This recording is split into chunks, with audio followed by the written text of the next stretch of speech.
So dopamine is really the hormone that makes you get things done, right? It turns on all the learning centers of your brain. That's the primary one that people say makes you happy. But there's other hormones that are actors in there.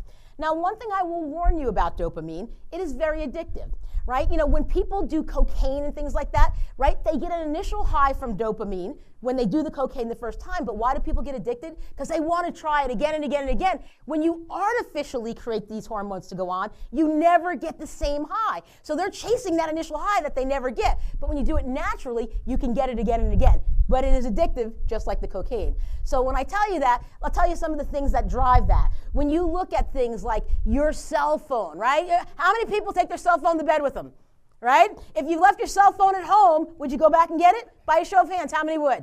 Almost the entire room, right? So other things that do it, we talked about cocaine, cigarettes, alcohol, gambling can stimulate it. The reason that we have dopamine, though, it's about getting things done. It's really about us moving towards a goal. Dopamine is something that you can get by yourself. And it's really interesting. It's very visual that how dopamine works.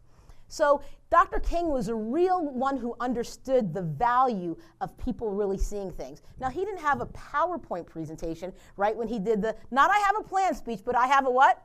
I have a dream speech, right? And he said, I can envision little black slave children sitting next to little white children. Like, you can visualize that. You don't need a PowerPoint, but you can visualize it. Stimulating dopamine, making people want to move towards that same goal that he has. Why was it developed for us anthropologically? If you look back 50,000 years ago, when we were living as tribes, it was about getting us to eat. Right? So somebody said eating is a good habit. Well, we need to eat to nourish ourselves and stay alive. So we would see an apple tree, little dopamine would be secreted. As we got closer to the apple tree, more and more. And when we eat the apple, the most dopamine is secreted. So we want to continue to eat.